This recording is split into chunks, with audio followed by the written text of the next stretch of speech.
Parabola ng 10 dalaga. Mayroong 10 dalaga na lumabas upang sumalubong sa lalaking ikakasal. Lahat sila ay may 2 ilawan.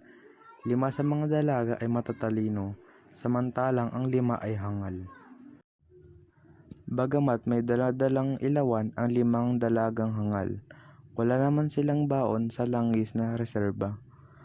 Kaligtaran naman ng 5 dalagang matatalino dahil bukod sa kanilang ilawan na dala ay mayroon pa silang baong langis.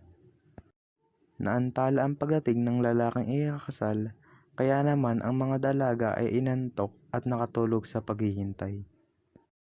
Nang maghating gabi na ay may sumigaw at sinabing, "Narito ang mga lalaking ikakasal, lumabas kayo upang salubungin siya."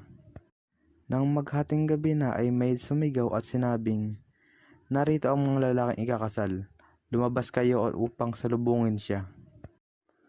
Mabilis na bumangon ang 10 dalaga at agad na inayos ang kani-kanilang ilawan. Napansin ng mga dalagang hangal na naaandap-andap na ang kanilang ilawan, kaya naman sila ay humingi ng langis sa mga dalagang matatalino.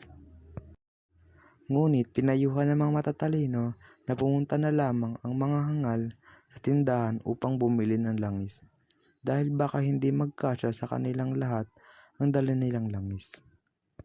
Kaya naman agad na lumakad ang 5 babaeng hangal upang bumili ng langis.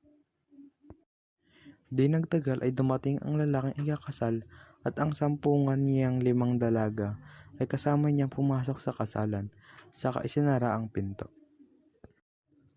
Pagkaraan ay dumating ang 5 dalagang hangal at nakiusap ng, "Panginoon, Panginoon, papasukin niyo kami."